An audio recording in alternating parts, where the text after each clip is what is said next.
بسم الله الرحمن الرحيم. عن عائشة رضي الله تعالى عنها قالت: كان رسول الله صلى الله عليه وسلم إذا دخل العشر الأخير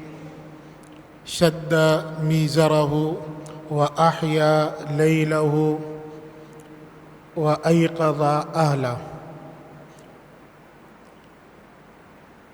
رمضان المبارک کا یہ بابرکت مہینہ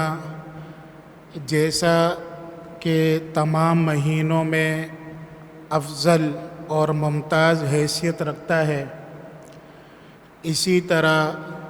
اس ماہ مبارک کا آخری عشرہ پہلے 2 عشروں کے مقابلے میں انتہائی خصوصیت اور امتیازی حیثیت رکھتا ہے۔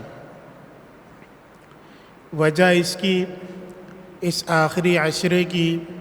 یہ ہے کہ اس آخری عشرے میں اعتکاف جیسی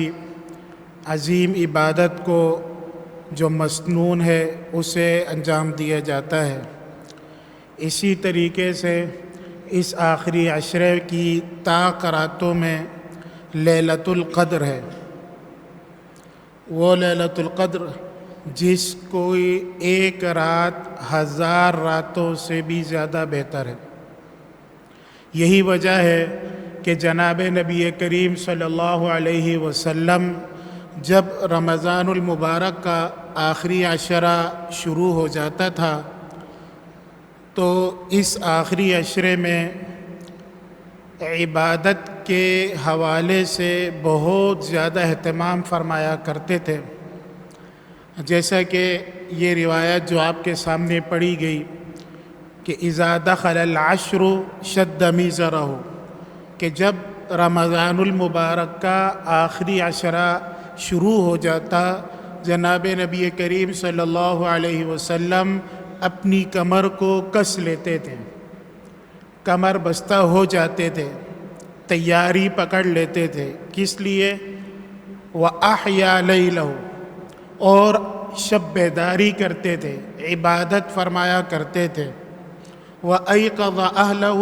اور اپنے اہل خانہ کو بھی اہتمام کے ساتھ جگایا کرتے تھے تاکہ اس آخری عشرے کی فضیلت کو وہ بھی حاصل کر سکیں۔ نبی کریم صلی اللہ علیہ وسلم کا پورا سال اور عام معمول اللہ تعالیٰ کی عبادت، اس کے ذکر اور دیگر خیر کے امور میں ہی صرف ہوتا تھا، لیکن رمضان المبارک میں آپ صلی اللہ علیہ وسلم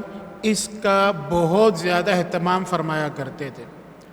حضرت عائشہ رضی اللہ تعالی عنہ فرماتی ہیں کہ کان یجتہد فی رمضان ما لا یجتہد فی غیرہ، کہ نبی کریم صلی اللہ علیہ وسلم رمضان المبارک کے آخری عشرے میں جس قدر اہتمام فرماتے تھے اور عبادت کیا کرتے تھے، ایسی عبادت باقی ایام میں نہیں دیکھی گئی۔ اسی طرح ایک اور حدیث میں آتا ہے جس کا مفہوم ہے کہ حضرت عائشہ رضی اللہ تعالیٰ عنہ فرماتی ہیں کہ رمضان المبارک میں اور اس کے آخری عشرے میں نبی کریم صلی اللہ علیہ وسلم ایک رات میں پورا قرآن مجید پڑھا کرتے تھے، یا کوئی ایسی رات نہیں گزری کہ پوری رات عبادت نہ کیا کرتے۔ پورا سال بھی عبادت کرتے تھے لیکن بیچ میں آرام بھی کرتے تھے، لیکن رمضان المبارک کے اس آخری عشرے میں عبادت کا اس قدر اہتمام کیا کرتے تھے کہ پوری رات شب بیداری میں گزارتے، تلاوت کرتے، عبادت کرتے اور اہل خانہ کو بھی جگایا کرتے۔ اس ماہ رمضان کے آخری عشرے کی یہ مبارک ساعتیں الحمدللہ ہمیں بھی حاصل ہیں، تو ہمیں بھی چاہیے کہ ہم اپنی ان مبارک ساعتوں کو ان قیمتی گھڑیوں کو غنیمت سمجھتے ہوئے عبادت کے اندر زیادہ سے زیادہ خرچ کریں، خوب تلاوت کریں، نفلی عبادات کو اختیار کریں، صدقات کو اختیار کریں، ذکر کریں، قرآن مجید کی تلاوت کریں، اور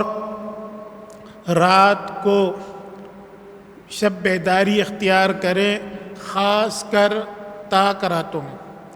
اس لیے کہ یہ تاک راتیں وہ ہیں کہ جس کے اندر لیلۃ القدر ہے،